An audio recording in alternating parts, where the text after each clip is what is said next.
Grata visita esta mañana, que vamos a tenerle al doctor Pedro Allí, él es precandidato a diputado, y el doctor Andrés Huetis, precandidato a senador.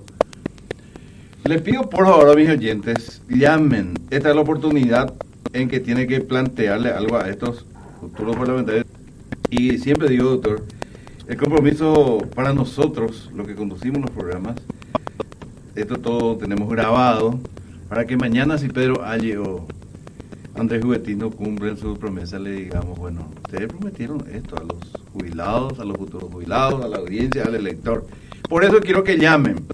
Todos los sábados me llaman y me preguntan el número del doctor Allí. Si él da, no hay problema. Yo no puedo dar el número particular, pero ustedes tienen que llamar ahora, planteen sus inquietudes, sobre todo aquel jubilado o aquel asegurado que está por jubilarse. A mí también me parece gustado. Pero Allí, doctor, ¿cómo está? Buen día.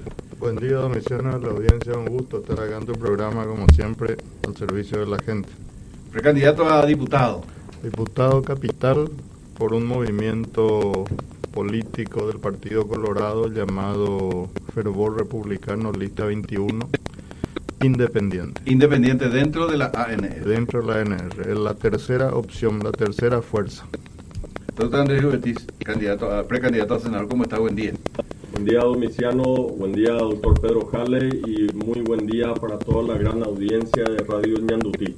Vamos a hablar del tema IPS, lo que fue ni nada, estamos malísimo está IPS, pero ¿qué podemos hacer?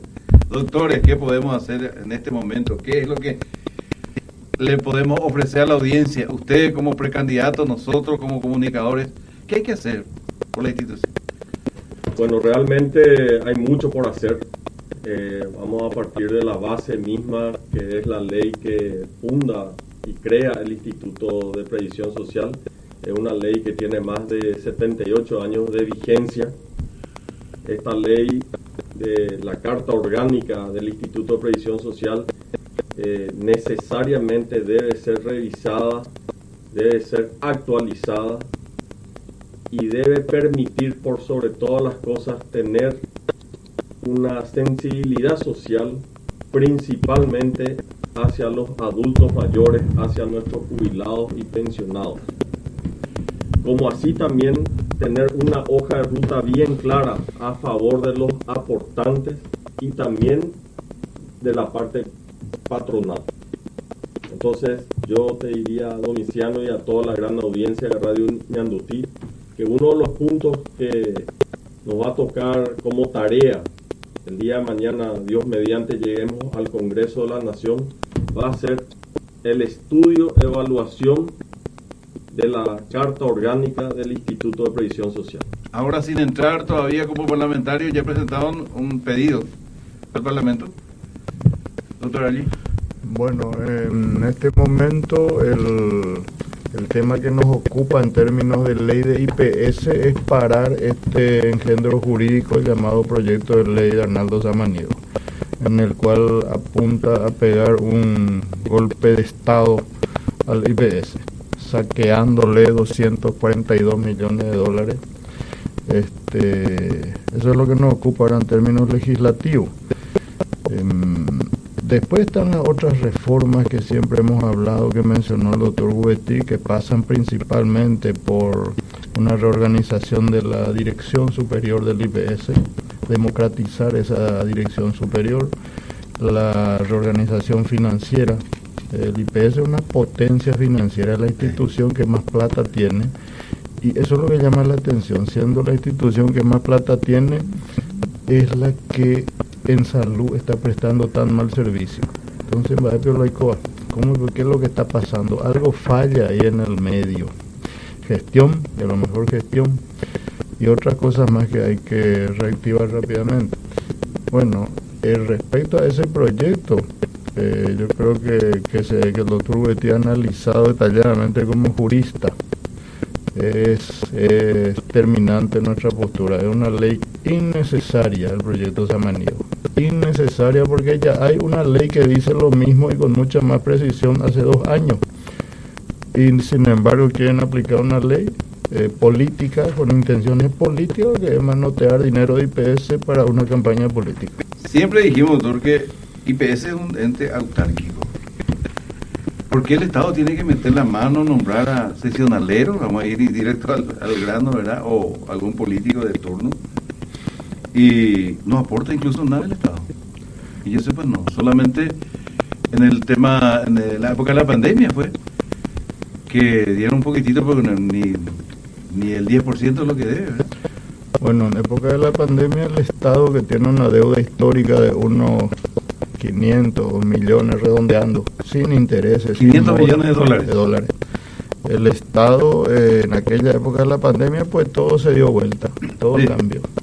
Y al Estado le dio un ataque de juridicidad o cumpleaños de con el IPS. No, ¿por cuánto dio? 150 millones de dólares, de los 150. cuales 100 se aplicaron en concepto de pago de su deuda.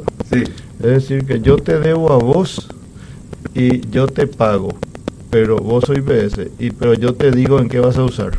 Y Otra eso vez. es lo que pasó. Sí. Pero en fin, era un momento de pandemia y ese decirte en qué vas a usar estaba bien visto, porque había que usar pues en la gente. Mucha gente quedó desempleada en la calle, bueno, y el IPS hizo la función de ser del Ministerio de Trabajo y generó un beneficio de desempleo, un pago por desempleo.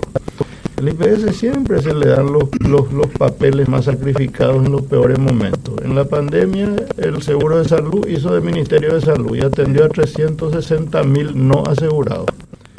Durante la pandemia, el IPS hizo el Ministerio de Trabajo y atendió a 130.000 trabajadores desempleados. O sea, el IPS siempre es la rueda salvadora de este país. Siempre, a pesar de sus muchas falencias en términos de salud. Pero siempre, y él es por la potencia financiera que tiene. Entonces,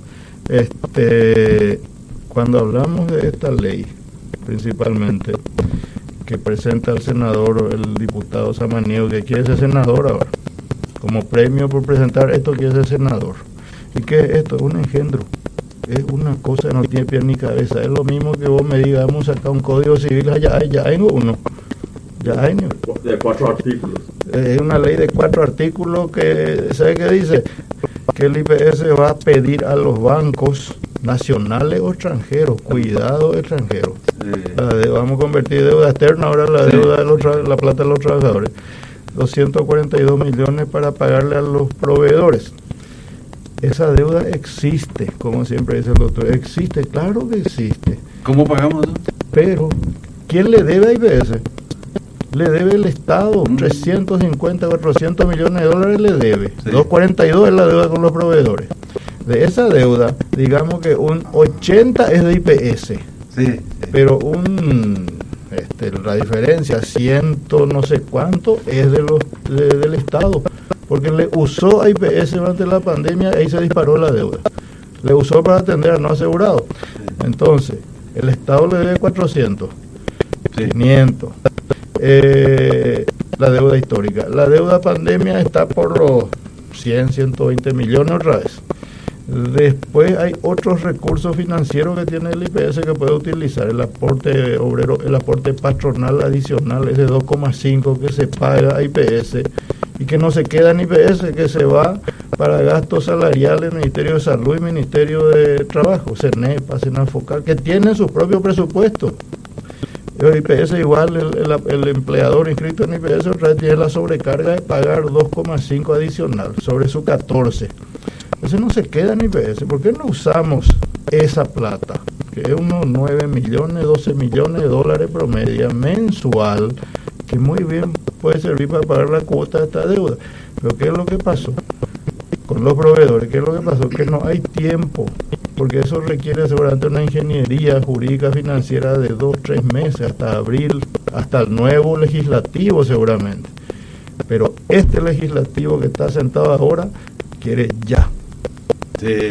ya, porque ahora hay que levantar la pandorga de plomo, ¿entendés? Pero, ¿cuál es la solución, doctor Rubetti?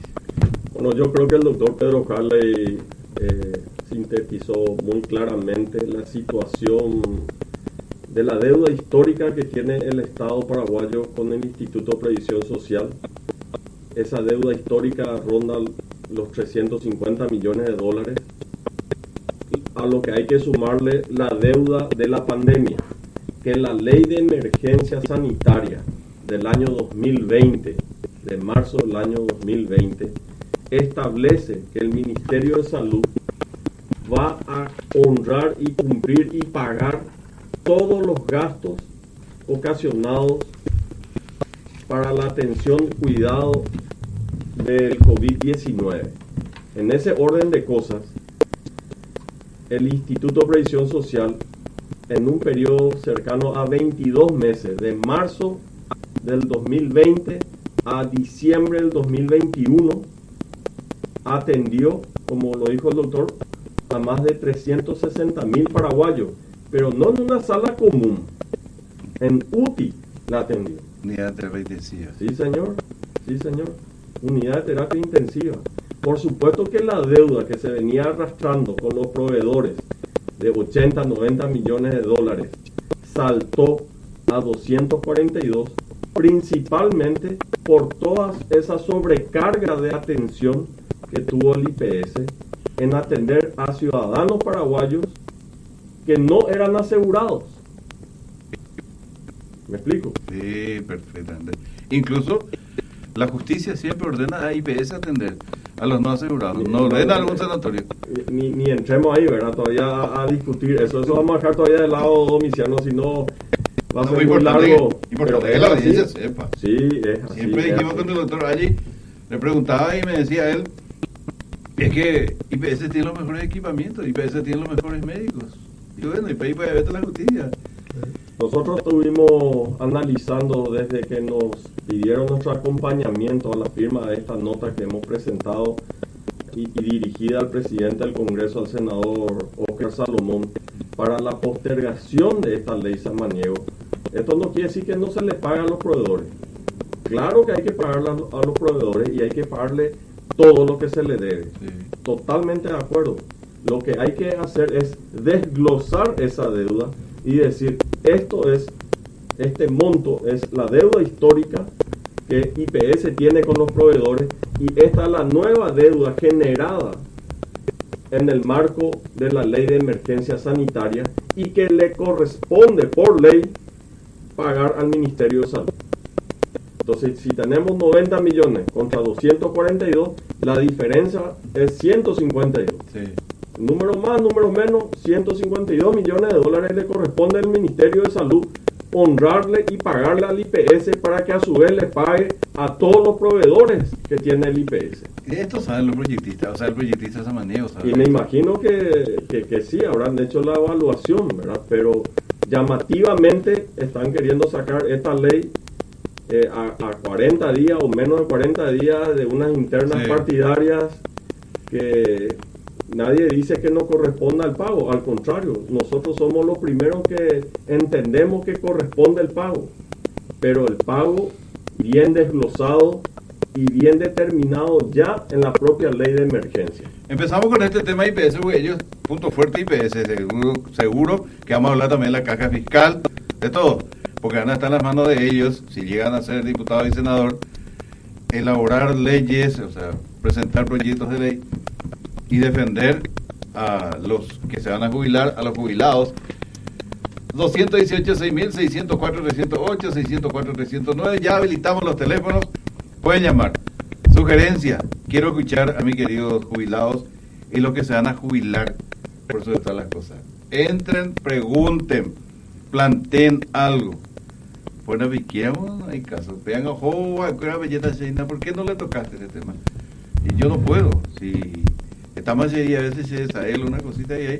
El bolsillo lleno, IPS, es de los jubilados. El vacío es la parte de atención médica. Todas esas cosas hay que ir mejorando, doctor. Claro que hay que mejorar. Ahora, hay un punto que no tenemos que dejar de ver en este tema del proyecto de ley del diputado Samaniego.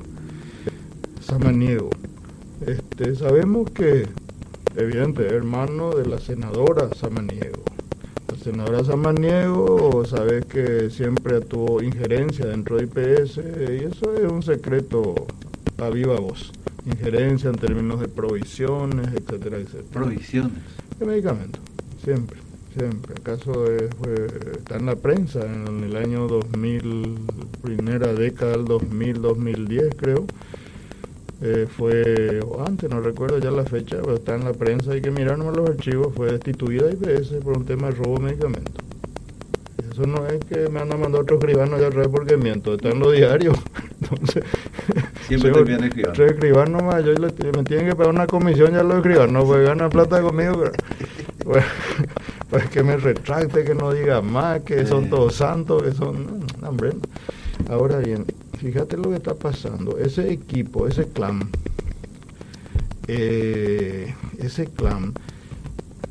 con unas pocas empresas, pues no son todas las que están en la matufia, no son todas las empresas farmacéuticas. Hay empresas farmacéuticas sanas, que no dependen de los políticos, que no tienen, digamos, espalda política, que trabajan decentemente y dan trabajo a mucha gente, sí, y dan aporte por mucha gente, ¿cierto?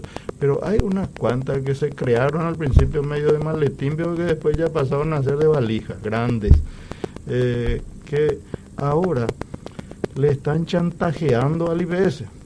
Es un chantaje, porque le dicen, si no me pagas ahora no te entrego más nada. Toda su vida ganaron plata con IPS y con el Estado. Desde que se fundaron ganaron plata, y no van a decir que no, porque todos son potentados y gente muy pesada y muy poderosa. Ganaron mucha plata, y ahora que IPS se atrasó por la pandemia, le dicen a los asegurados, si no me paga IPS yo no te entrego más nada. Y ese es un chantaje social, que yo te diría que tiene hasta avisos de algo de ilegalidad en algún momento, que en algún momento desde el legislativo vamos a analizar un poco si eso ha sido, por lo menos no es moral, no es ético, no es correcto. No podemos chantajearle a la gente. Bueno, es el IPS. El IPS es una entelequia, una cosa, que es una institución, pero ¿quién es el IPS? El IPS es la gente. No podés chantajearle al pueblo diciéndole, si no me pagan no te doy más nada, porque eso significa gente que se va a morir. Esto definen los consejeros, doctor Huetis. Todo este tema... No, esto está más arriba de los consejeros. Más arriba. Sí, esto tiene que ser aprobado por el Congreso de la Nación, por ambas cámaras, que es el camino que están siguiendo. No, yo te estoy diciendo el tema de chantaje y eso en la parte de... Perdón, yo pensé que era el tema de la ley. Ya que estamos hablando con el doctor allí nomás. El tema de darle a tal farmacéutica, todo eso depende de los consejeros. Realmente hay todo un proceso de licitación que era establecido por la Dirección General de Contrataciones Públicas, o mejor dicho, la Ley de Contrataciones Públicas, y bueno, las distintas empresas, a cada llamado que hace el Instituto para la Provisión de Medicamentos, se van presentando en la materia o en el rubro de los medicamentos que ellos tengan. Entonces, lo que hace el Consejo es aprobar el llamado, ¿verdad? Y de acuerdo a eso hay un departamento de evaluación de los pliegos y de las propuestas presentadas por cada oferente. Y ahí, nuevamente, esa dirección aprueba tales y tales empresas y eleva al Consejo. Y el Consejo es el que finalmente le adjudica a la mejor empresa, digamos. Tenemos la primera llamada. Buen día. Buen día, señor Domiciano. Disculpe la molestia, señor. Sí. Ponando usted debe se me luego cuando ya asegura muy IPS deja o asegura cierta hora de por meses a web y caltu que a Domiciano. Se me busca para que familias a hagan el patrono asegurarse IPS come a 20 hoy hay para hacer movimiento para que asegurar la nieta de coache nieto. A ver, doctor, allí no, y veme IPS pues cuapeite. El primer día de trabajo, su hijo le puede asegurar a su nieto, a su hijo, ¿verdad? El nieto de la señora. No hay ningún problema. Tiene que ir en Dirección de Aporte Obrero Patronal, si vive acá en Asunción, Nuestra Señora y Eduardo Víctor Aedo, y ahí hay un departamento de inscripción de trabajadores y de familia, digamos, y le asegura, lleva la cédula y certificado de nacimiento del niño, y también te asegurarle a su esposa, Sí, el grupo familiar es la esposa o la concubina, sí, Nunca dos al mismo tiempo, eso siempre le decimos a los muchachos. La esposa o la concubina, Sí. y los hijos menores, hasta los 18 años. Y los hijos discapacitados, con capacidades especiales. Hasta los 18 años en principio, ahí se le evalúa, y si la discapacidad es absoluta para trabajar, sigue como un hijo menor toda la vida, de forma vitalicia. ¿Qué tal, señora? Fíjame que me decía, güey, pero para allá poco a domiciano. Una ceja, ya asegurado este día, ya poco más indéchese. Lo inaugurario. Ponte Bueno, mano. muchísimas gracias, señor. Que tenga muy buenos días, señor. Y mucha suerte. Gracias, muy amable. Llamen, pregunten algo a los doctores, ni en Aforiré. Fíjate, Sí. Domiciano, esa señora que llamó, la abuela que se preocupa de su hijo y de su nieto. Sí. ¿Qué es lo que estás viendo ahí, la familia? La familia paraguaya solidaria, Sí. Generacionalmente solidaria. ¿Está mirando Eso, ya IPS? Eso se está queriendo destruir. Eso se está queriendo destruir. Y el doctor Guetti, me encantaría que explique un poco, porque nos están metiendo una puñalada en la familia. En la Algo familia. que la gente no ¿Se va a está- limitar? O sea? ¿Se va a limitar el...? Bueno, realmente uno de los pilares de nuestra propuesta como movimiento político es la defensa de la familia, en el más amplio sentido de la palabra. La familia donde fuimos criados y educados por papá, por mamá, con nuestros hermanos, con nuestros abuelos, nuestros tíos. Y hoy vemos con mucha premura y entusiasmo por ciertas organizaciones internacionales que a través de la educación están queriendo meter este tema de la ideología de género, Sí. ¿verdad? Donde quieren que nuestros niños de 5 o 6 años se conozcan, entre comillas, Sí. Sexualmente incluso. a sí mismos, y que se toquen sus partes íntimas, y que se sientan, y que es más, si hoy un varoncito llamado Juan demasiado le gusta cómo está su compañerita, entonces él también quiere ser mujer, Hace Juana. va a ser Ana.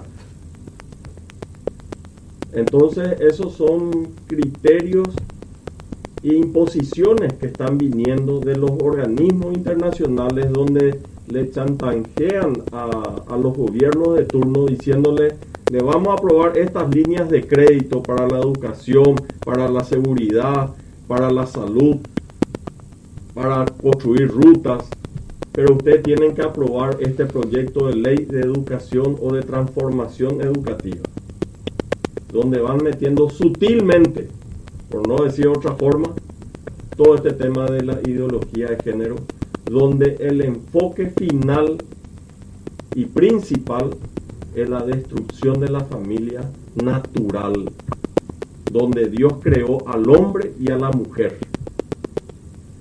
Y no podemos permitir que sucedan situaciones que ya se están viviendo en otros países. Ya se está viviendo. Ya. Acá cruzando el río, en Clorinda, en las escuelas públicas argentinas, en Corrientes, en Formosa. Hemos visto videos donde las profesoras le enseñan a los alumnos a conocerse, como dije. Inclusive hemos visto de que hay niños que se fueron después a decirle a su profesora que su papá o su mamá le prohíbe vestirse de mujer o de jugar a la muñeca, y que él se quiere operar. ¿Qué va a entender una criatura de 5 o 6 años que se quiere operar, que quiere dejar de ser varoncito para pasar a ser una nena? No podemos permitir, señores, no podemos permitir a nuestros adultos mayores, a nuestros jubilados, que hoy cumplen un rol fundamental dentro de la estructura familiar, porque son la cabeza legítima de una familia. Los abuelos, las abuelas. Y ahí recuerdo, Pedro, la función principal que cumplieron nuestros adultos mayores en la pandemia. Sí. Recibiendo de vuelta a la casa a miles de paraguayos, a miles de hijos y de hijas, dándole cobijo nuevamente bajo su techo, porque ya no podían pagar los hijos un alquiler. ¿Dónde recurrieron? A la casa del abuelo, a la casa de nuestros adultos mayores, para que tengan un techo y tengan al mismo tiempo un plato de comida digno. No podemos permitir, como digo, que nos ataquen y que quieran destruir la base sólida que tiene esta sociedad paraguaya, que se llama familia.